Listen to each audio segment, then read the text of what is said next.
여러분, 문 하면 여러분 어떤 이미지가 떠오르십니까? 특별히 이번 부활절기에 저희들 강대상 위에 12개의 문을 형상화해 놨는데요. 이 12개의 문을 만든 작가가 오늘 이 본문의 말씀을 묵상하면서 이 12개의 문을 그렸는데요. 문, 요즘 우리 인생의 문이 만만하지가 않은 것 같습니다. 입시의 문, 취업의 문, 결혼의 문, 승진의 문, 또 관계의 문, 문들이 사실 많이 닫혀 있는 것 같은 시대를 살고 있습니다. 이런 꿈을 꾸다가 문이 닫히는 꿈을 꾸실 때가 있죠. 그 꿈은 보통 어떤 절망감, 두려움, 공포, 상실감 같은 것들을 표현하는 그게 꿈으로 표현된 거라고 하죠. 또 꿈에서 어떤 때는 문이 열려있는 꿈을 꾸기도 하죠. 그 꿈은 우리에게 기회이기도 하고 미래라고 하는 의미로 우리의 무의식 속에서 나타난다고 정신분석학자들은 이야기를 합니다. 요즘 여러분의 문은 어떻습니까? 여러분의 문들은 열려 있습니까? 닫혀 있습니까? 여러분들은 어떤 문을 열고 나아가길 원하십니까? 경쟁이 워낙 치열하다 보니까 어린 시절부터 그 좁은 문을 통과해야 된다는 압박이 만만하지가 않은 것 같습니다.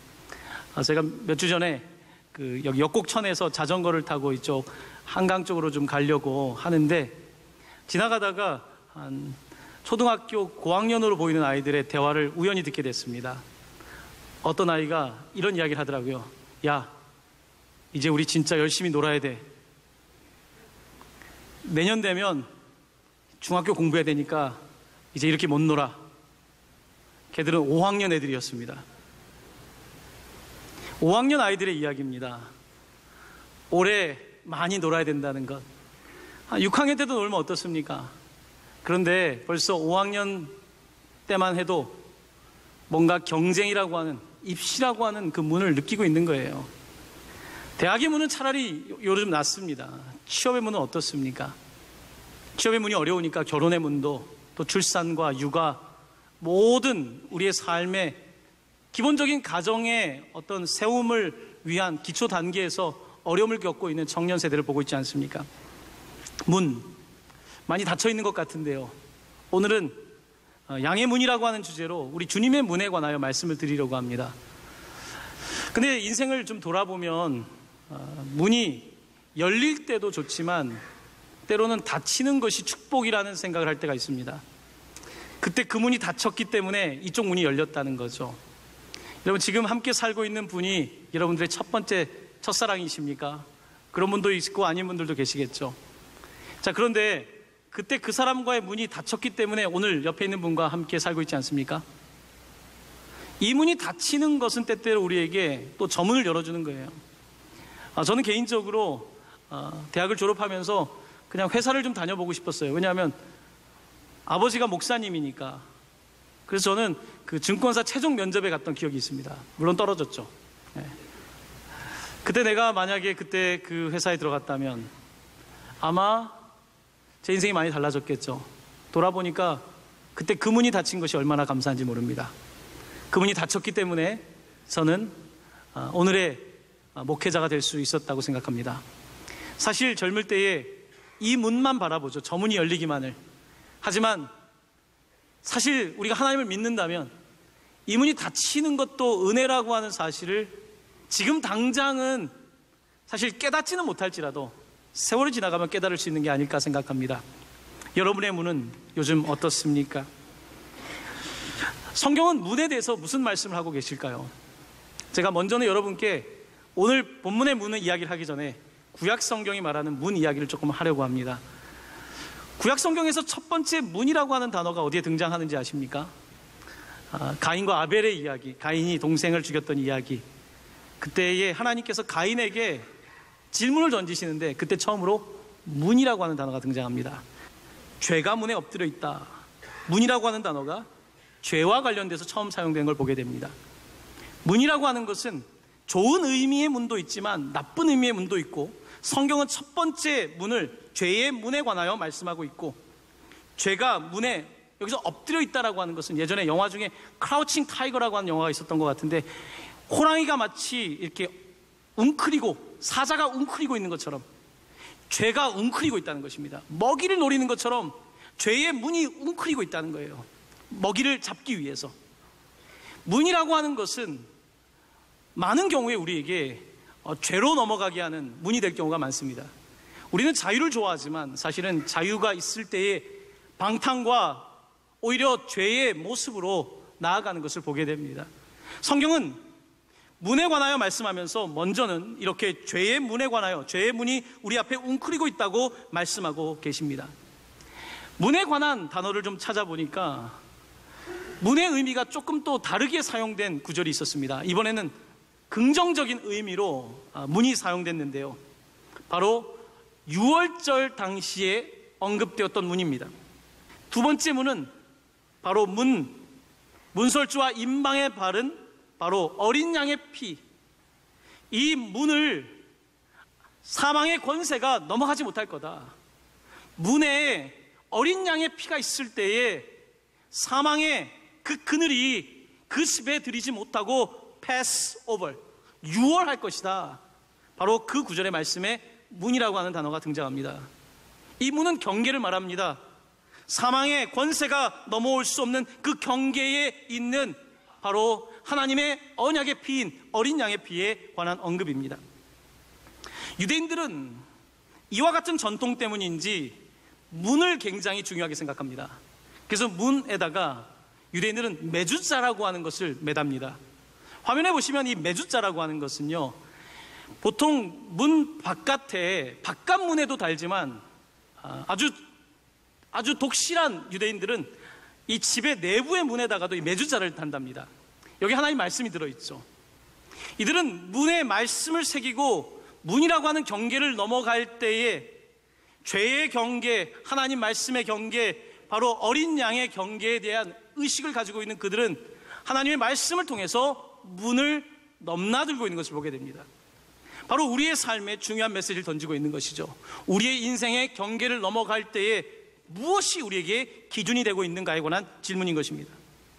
성경의 문에 관한 단어 가운데 구약 성경에서 참 흥미로운 구절 하나를 찾았는데요, 이 구절은 종이, 그러니까 노예죠. 종이 주인을 너무 사랑해서 내가 자유인이 될 수 있지만 자유인이 되는 걸 포기하고 당신의 영원한 종으로 살고 싶습니다 라고 하는 것을 결단할 때에 이런 의뢰를 행했다고 합니다. 자, 종이 주인이 너무 좋아서 내가 자유인으로 세상에 나가는 것보다 이 주인의 집에 종 되는 게 좋아서 이런 의뢰를 취할 때에 문에다가 대고 귀를 뚫은 거죠. 얼마나 주인이 좋았으면요. 오늘 본문은 우리에게 그리스도인의 모습을 보여줍니다. 자유가 좋지만 내가 자유인으로 사는 것보다 그리스도의 종으로 사는 것이 더 좋아서 내가 이 경계에서 내게 흔적을 갖는, 마치 문설주 임방에다가 어린 양의 피를 가지고 그 경계선상에서 내 정체성을 갖는 것처럼 바로 문에다가 내 송곳으로 귀에다가 뚫어서 흔적을 갖는 모습을 보여주고 있는 것입니다. 바로 이것이 그리스도인의 모습이며 문에 관한 영적인 가르침입니다. 자, 우리는 죄가 웅크리고 있는 문이 아니라 어린 양의 피로, 또한 내가 그리스도의 종으로 우리에게 흔적을 가지고 있는 사람들로 이제 새로운 문을 지나가는 사람이 되었습니다. 이 문을 지나가는 사람들을 바라보면서 오늘 시편 기자는 이렇게 노래하고 있는데요, 문에 관한 네 번째 구약 성경의 말씀입니다. 우리는 그의 문에 감사함으로 찬송함으로 들어가는 사람이 됐다는 것입니다. 우리는 이 경계선상에서 하나님께서 원하시는 문을 지나가는 사람들인 거죠. 자, 오늘 예수님께서는 이와 같은 구약의 문에 관한 이야기들을 배경으로 가지고 계시면서 오늘 제자들에게 비유의 말씀을 하십니다. 비유의 말씀의 핵심은 이겁니다. 내가 문이다. 내가 문, 너희들이 지나가야 될 문이다 라고 말씀하고 계십니다. 특별히 어떤 문인가? 양의 문이라고 말씀하고 있습니다. 여러분, 양의 문, 양의 우리는 어떻게 생겼을까요? 양의 우리는 고대 근동지방에서 이렇게 생겼습니다. 화면을 보시면 여러분들 그냥 이렇게 큰 울타리가 있고요. 문이 몇 개입니까? 문은 단 하나입니다. 자, 성경은 계속해서 예수님만이 우리의 구원의 문이시다, 예수님만이 only way, 예수님만이 구원의 길이다 라고 말씀하실 때에 바로 이와 같은 양의 우리에 대한 이미지를 가지고 말씀하고 계신 것입니다. 우리가 이렇게 우리 안에 있습니다. 울타리 안에 있는데 이 문은 하나밖에 없고요. 이 문을 지키는 것이 바로 목자입니다. 밤에 야생 짐승이 혹은 도둑이 와서 양을 훔쳐갈 수 있는데, 그래서 이 문에 목자가 앉아 있는 거예요. 거기에 누워 있는 것입니다. 그래서 양들을 지키고 있는 거예요. 결국은 이 그림을 보실 때 문이 곧 목자고 목자가 곧 문인 것입니다. 맞습니까? 바로 문과 목자는 동일시되는 거예요. 목자가 아니면 지나갈 수가 없고 들어갈 수도 없고, 바로 이 문이 아니면 들어갈 수도 없고, 결국은 목자가 문이라는 것입니다. 문이 곧 목자이고요. 예수님께서는 이와 같은 비유를 말씀하시면서 오늘 제자들에게 요한복음 10장 1절 2절에서 이렇게 말씀하십니다. 문을 통하여 양이 우리에 들어가지 아니하고 다른 데로 넘어가는 자는 절도요 강도요 문으로 들어가는 이는 양의 목자라. 그렇죠. 도둑은 이 문으로 못 가죠. 목자가 있는데요. 양들은 이 문 밖에 못 지나가죠. 그렇지만 야생동물들은 들어가서 이 양들을 잡아먹을 수도 있고 가지고 탈취할 수 있지도 않겠습니까? 예수님께서는 바로 내가 문이다, 이 문으로만 너희들이 지나다녀야 된다, 다른 데서 오는 세력에게 너희들을 줘서는 안 된다 말씀하고 있습니다. 여러분, 우리는 모두 양입니다. 우리 주님의 이 교회에도 울타리 아닙니까? 이 울타리에 있는 우린 양인데 때때로 이 양을 잡아먹으려고 하는 세력이 있습니다. 특별히 거짓 선지자 이단입니다. 요즘은 이단 사상이 상당히 팽배해 있습니다. 거기에는 교회의 책임도 있습니다. 기성교회에 실망한 사람들이 교회에서 다른 곳으로 가는데 그때에 극단적인 가르침을 주고 좀 더 본질적이라고 말하는 사람들의 말에 귀를 기울일 가능성이 있습니다. 최근에 얼마 전에는 어떤 이단에서 우리 주일 예배 끝나는 시간에 와서 전도지를 뿌렸죠. 바로 우리 교회 앞에서, 우리 교회 새로 세운 십자가 앞에서. 이제는 아예 대놓고 와서 그렇게 합니다. 여러분, 또한 이 안에도 그런 이단적인 사상을 가지고 있는 사람도 있을 수 있습니다. 당시 중동, 이 근동 지역에서는 양을 칠 때 양만 있는 게 아니라 염소도 있어요. 예수님께서 양과 염소에 비유를 하지 않습니까? 양도 있지만 염소도 있어요. 그래서 우리가 이 울타리 안에서 우리 서로 잘 돌봐야 됩니다. 사람들이 교회를 떠날 때 목자가 싫어서 예수님 싫어 떠나는 경우는 없어요. 그 새끼 목자 때문에 떠나죠. 목사 때문에 떠나기도 하고요. 또한 다른 양 때문에 떠나요. 옆에 있는 양 때문에. 옆에 있는 양이 힘들게 하는 거예요. 옆에 있는 양에게 실망하는 거예요. 옆에 있는 사람을 좀 보십시오. 다 양이에요. 실망시키지 마십시오. 우리 좀 실망시키지 말고 나 때문에 떠날 수 있는 겁니다. 예수님 싫어서 교회 안 나온다는 사람 없습니다. 교회 안 나오는 이유는요, 교회가 싫어서, 사람이 싫어서 라고 말하지 않습니까? 그렇습니다. 예수님께서는 오늘 우리에게 말씀하고 계십니다. 그가 유일한 문이다. 그 문을 지나가야 된다. 그 울타리로 안에 있어야 된다 라고 말씀하고 계신 것입니다. 자, 오늘 계속해서 본문은 예수님께서 이제 예수님이 유일한 문이 되신다는 말씀뿐만 아니라 이제는 그의 음성에 관하여 말씀하십니다. 제가 양이 눈이 나쁘다 그랬죠. 마이너스 한 10 정도 된다고 8, 9, 10 이런 이야기 들었습니다. 양의 눈이 나빠요. 여러분, 눈이 나쁘면 귀가 발달합니다. 그렇죠. 시력이 안 좋은 사람은 귀가 발달합니다. 양은 귀가 발달한 것 같습니다. 잘 듣습니다. 자, 그런데 목자의 음성을 듣고 가라는 것입니다. 목자의 음성을 듣지 않고 다른 음성을, 누군가 비슷한 음성을 내는데 거짓 사상으로 가르칠 때에 거기에 속지 말라는 것입니다. 소리를 잘 민감하게 들으라고 말씀하고 있는데요. 여러분, 양이 어떻게 소리를 듣는지에 대해서 하나의 실험이 있습니다. 제가 실험 영상을 하나 보여드리고 양의 소리에 어떻게 반응하는지 여러분께 계속해서 설교를 전하도록 하겠습니다.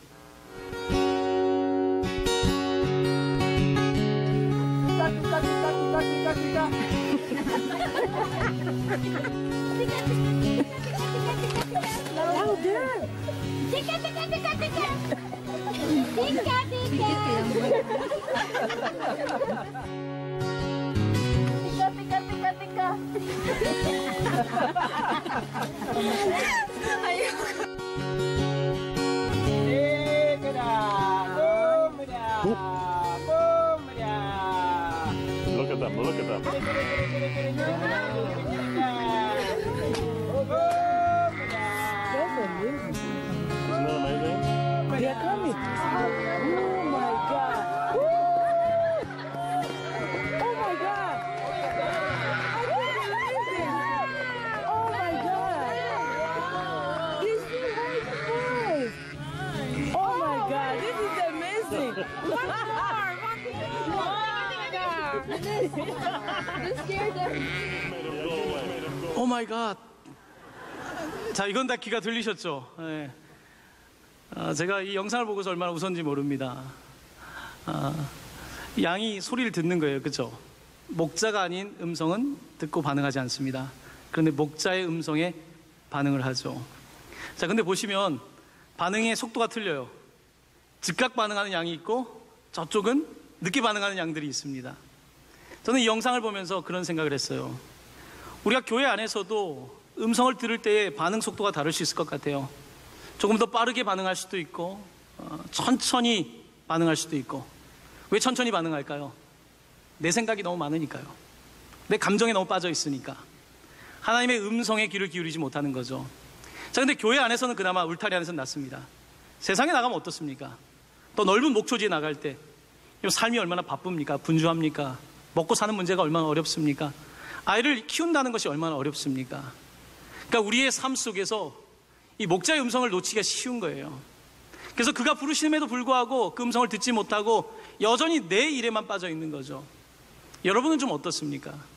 주일에는 주의 음성이 들리지만 평일에는 주의 음성이 들리지 않아서 그저 내 생각을 따라서 살고 있지는 않습니까? 그렇습니다. 저는 때때로 그 성도님들이 주의 음성을 들으려고 애쓰는 모습을 보면서 감사할 때가 있어요. 어떤 성도님이 예전에 그 사업 문제 때문에 저를 찾아오셨어요. 제가 사업을 뭘 알겠습니까? 집사님, 저 사업 모르는데요. 예, 제가 무슨 도움이 될까요? 아니, 목사님은 어떻게 생각하시는지 듣고 싶습니다. 그러니까 제 이야기를 듣고 싶은 것이 아니라 하나님의 음성을 듣기가 어려우니까 더 자세하게 듣고 싶은 거죠. 여러분, 사업을 한다고 하면서 물론 시장 조사도 해야 될 것이고 빅데이터도 찾아보고 뭐 해야 될 게 많이 있겠죠. 하지만 우리의 삶이 그냥 비즈니스맨으로 그냥 사업을 하는 사람으로 끝나는 것이 아니라 우리의 삶에는 더 근본적인 존재 이유가 있지 않습니까? 바로 그 존재 이유, 그 목적은 바로 주의 음성을 들을 때에 분명해지는 거 아니겠습니까? 근데 우리가 살면서 내 객관적인 데이터와 내 주관적인 경험에 내 지식의 세계에 빠져서 하나님의 음성을 듣는 데에 게으를 수 있다는 것입니다. 반응하지 않고 그냥 시장의 변동에 따라서만 그렇게 결정을 할 수가 있는 것이죠. 여러분, 우리의 삶에 이 문은 닫히고 저 문은 열리고 앞으로 수많은 문들이 있는데 정말 우리에게 중요한 것은 내가 그의 음성을 듣는 것입니다. 이것이 참 어려운 일이죠. 하지만 이것이 습관이 돼야 되는 거예요. 주의 음성 듣는 일이 습관이 돼야 됩니다. 중요한 결정을 할 때 주께 물어야 돼요. 하나님, 내가 지금 진지하게 누구를 만나고 있는데 이 관계가 결혼으로 가야 될 관계입니까? 물으셔야 됩니다. 하나님, 내가 지금 자녀 교육을 하면서 지금 내가 내 욕망으로 하고 있는 것입니까? 아니면 하나님의 방법에 내가 순종하고 있는 것입니까? 물으셔야 되고 그의 음성에 귀를 기울여야 합니다. 하나님의 말씀 속에서 하나님은 나에게 뭐라고 말씀하시는지 주변의 사람들에게 묻고 하면서 하나님의 뜻을 구하는 것, 바로 우리가 해야 되는 것 아니겠습니까? 우리는 그의 음성을 들어야 합니다. 요한복음 10장 3절에서 5절 말씀은 음성에 대한 이야기를 참 많이 하십니다. 오늘 예수님께서는 말씀하고 계십니다. 내가 문이다. 내 문을 통과하면 너희들이 놀라운 꼴을 먹을 것이다. 이 꼴은 세상이 주는 꼴과 다르게 너희들에게 풍성한 것이 될 것이다 라고 말씀하고 계십니다. 내가 문 밖에서도 두드리노니 누구든지 내 음성을 들고 문을 열면, 내가 들어갈 수 있도록, 목자가 들어갈 수 있도록 그 마음의 문을 열면 내가 그에게 들어가 그와 더불어 먹고 그는 나와 더불어 먹는다고 말씀하셨습니다. 오늘 본문은 우리가 가장 사랑하는 말씀 중에 하나인 요한복음 10장 10절, 성경 전체에서 가장 키워드가 될 수 있는 본문의 말씀을 이렇게 기록하고 있습니다. 우리가 예수 그리스도의 문을 통과할 때 생명을 얻는데 더 풍성히 얻는다는 것입니다. 여기서 생명이라고 하는 단어는 바이오스, 생물학적인 생명이 아닙니다. 내가 예수 믿으면 더 장수한다는 의미가 아니라 여기서 생명이라고 하는 단어는 조에, 이 생명이라고 하는 것은요, 이 땅에서의 어떤 목숨의 의미가 아니라 우리 삶의 놀라운 풍성함, 원래 생명의 근원 그 자체, 누구도 지울 수 없는 생명, 영원한 생명, 누구도 빼앗을 수 없는 생명, 하나님의 근원적인 생명, 이 생명을 주시겠다. 그리고 더 풍성히 주시겠다. 그래서 예수 그리스도를 문으로 삼는 사람들은 풍성합니다. 그것은 우리의 삶에 사람들과의 어떤 비교의 기준에 의해서가 아니라 주님께서 내게 주시는 그 은혜로 말미암아 내 삶이 풍성해지는 것입니다. 그리스도인들은 절대로요 서바이벌 하기 위해 살지 않습니다. 우리의 삶의 목적은 생존이 아닙니다. 동물의 세계는 생존이 목적입니다. 바이오스, 생물학적인 생명이 목적이지만 영혼을 가진 인간의 삶의 목적은 조에, 바로 더 놀라운 생명인 것입니다. 바로 이 생명을 누릴 때에 우리는 이게 삶이구나, 이것이 삶의 목적이구나, 이 삶은 한번 죽으면 끝나는 것이 아니라 부활 이후에도 있는 영원한 생명이구나 라는 사실을 깨닫게 되는 것입니다. 사랑하는 성도 여러분, 요즘 문이 많이 닫혀 있어서 답답한 세월을 보내는 분들이 분명히 계실 겁니다. 하지만 저는 오늘 여러분께 말씀을 맺으며 몇 년 전에 빌라델피아 교회처럼이라고 하는 타이틀을 가지고 설교할 때 있었던 그 문에 관한 말씀을 드리려고 하는데요, 우리 주님의 문은 열린 문이라는 것입니다. 제가 여러분께 마지막으로 그림 한 장을 보여드리려고 합니다. 그냥 평범한 집에 조금 열려있는 문입니다. 여러분, 사람이 좀 열려있으면 대화하기가 참 좋죠. 좀 사람이 좀 열려있으면 여유가 있고 다가가기 좋지 않습니까? 하나님과의 관계도 마찬가지입니다. 내가 조금 열려있어야죠 하나님이 내 안에 들어오셔서 나와 더불어 먹고 마십니다. 영적으로 내가 좀 열려있어야 돼요. 근데 어떤 사람들은 열지 못합니다. 그래서 아까 제가 전반부에 말씀드렸던 것처럼 두려운 사람은 문을 열지 않습니다. 공포 가운데 있는 사람은, 트라우마를 경험한 사람들은 쉽게 열지 않습니다. 두렵기 때문입니다. 하지만 우리 그리스도인들의 삶은 문을 꽉 닫고 내 생각과 내 감정의 세계에 사는 사람이 아니라 문을 좀 열고 주의 음성에 귀를 기울이고 주님께서 내 삶에 어떠한 문을 열어주실까, 비록 이 문은 닫혔지만 하나님은 내게 더 좋은 문을 열어주실 거야, 하나님은 내게 더 풍성한 생명을 주실 거야, 바로 이 믿음으로 살아가는 것이 그리스도인의 삶이 아니겠습니까? 사랑하는 성도 여러분, 여러분 앞에 열린 문이 있습니다. 열린 문을 위해서는 여러분 자신을 좀 여십시오. 주님이 들어갈 수 있도록 여러분 여십시오. 사람들이 여러분 안에 들어올 수 있도록 여러분 자신을 좀 여십시오.